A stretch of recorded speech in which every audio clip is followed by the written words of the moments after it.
Hi there, my name's Tom from Vape Club, and today we'll be taking a look at the new NEBOX by Kanger.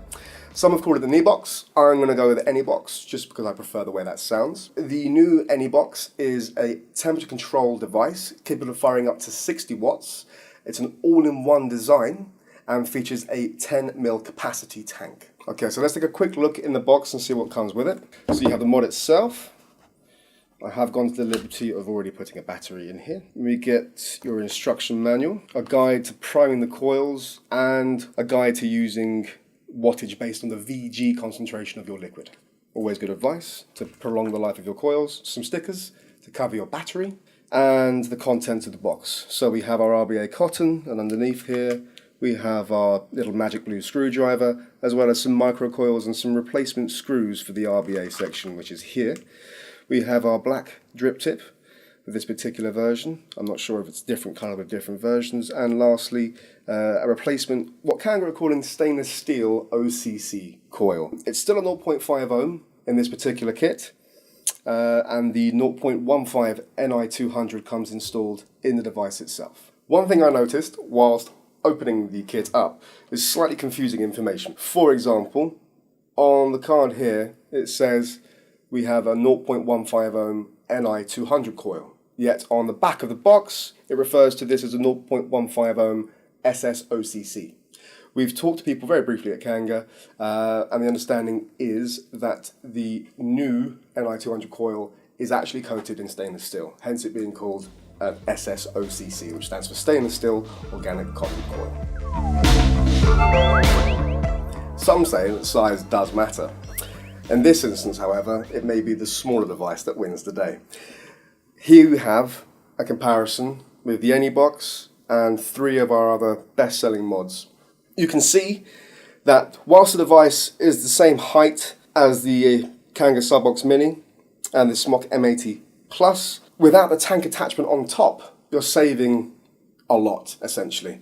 For those that like to put their devices in their pockets, what you'll find, especially in your back pocket, is there's very little chance of you damaging the device by doing so, as we may have all done it previously, whereby something's going in our pocket, you sit down and the connection will get bent, which is obviously far from ideal.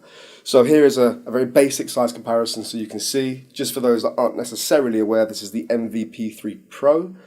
This is the 60 watt version with an Atlas 2 on top. Then we have the SMOCC M80 Pro with a sub-tank mini on top, the NEBOX, and the Kanger SUBOX Mini starter kit.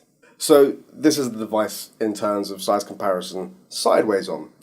In relation to the Kanger SUBOX Mini, you can see at an angle that it is essentially the same width, which is somewhat unsurprising. And personally, I really like the feel of this in the hand. As you can see, I've been told before I haven't got the biggest hands ever. What I lack in hand size, I make up for in heart, but it fits comfortably in my tiny little mittens, and provided you're doing a side-on vape, I don't really see a big problem. I used to, or tend to like, using my thumb as the fire button. That wouldn't necessarily be the easiest, but you really have to be looking to find a fault if you're going to moan, like I am, about that. Fine.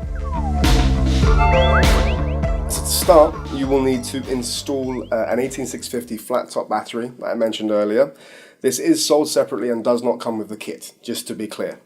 To do so, you will need to take some form of device, in this instance it's a coin, 50p coin, and insert this into the small groove at the base to unscrew. I'm not going to unscrew fully, but just to give you an idea, that's how you will access it. The other thing you'll need to do, obviously, is fill up the tank. To gain access to the internal tank, you need to unscrew. Out pops the coil itself. As you can see, this is the 0.15 ohm NI200, or stainless steel OCC, depending on which way you want to call it. And here you can see, I don't know if it captures it well there, but you have a small portion where you can see directly down into the tank itself. Some of you may have noticed that the coil has changed, at least in terms of shape. So we now have, and you can tell from the blue O-ring that this is still an NI200, but it's no longer the cuboid shape, which I particularly liked because it was easy to grip. They've now reverted to a cylinder type shape. The same can be said with the standard stainless steel OCCs. They have also changed shape. But as far as I am aware, you can still use the original OCCs in the kit. Once you fill the tank, it's the same as it would be normally in terms of letting the coil prime or sit. I'm also going to prime the coil just by putting 1 drop in each of the juice inlets either side of the coil. Kanger recommends that you leave the coil sit in the liquid for at least 30 seconds before vaping. This is to ensure that the liquid soaks into the wick fully. We would ask at Vape Club though that you leave it sit for at least 5 minutes just to be sure that it's definitely soaked in enough liquid to avoid dry hits, which obviously you'd hope to avoid with temperature control, but just to be safe. Firstly, the form factor is amazing. Great size, fits in the hand comfortably, goes in your pocket with no issue. We were discussing earlier, if you take the drip tip off, it's essentially the same size as a 20 deck, those things we all used to smoke. As well as that, you have a wonderful and huge 10mm capacity, temperature control functionality, and up to 60 watts even if you don't want to use the temperature control function. So the cons, and there aren't many. One thing I did notice when inserting the battery was removing the battery cap at the base was no issue, but getting it back on again did prove a little bit troublesome. The reason for this, as far as I can tell, and it may be different with the final product, but it doesn't look like stainless steel has been used for the threads. For this portion, it has for the tank, but not for the battery cap on this particular model. It looks like copper, potentially brass. Other than this, it is an all-in-one design. So with the plus comes the minus that you cannot remove the tank to clean it, though you can still obviously clean the tank in some way. You can run it underwater and empty it out, but obviously you need to be careful doing so. Along with that, there is no discernible airflow option. It is what it is, as it were. But from taking a vape on it, the airflow does seem fine. There's no issues there, as long as you're doing a direct to lung hit. At the moment, I have the settings on 380 Fahrenheit at 40 watts. So I guess the only thing left for me to do before I leave you good people is to take a vape.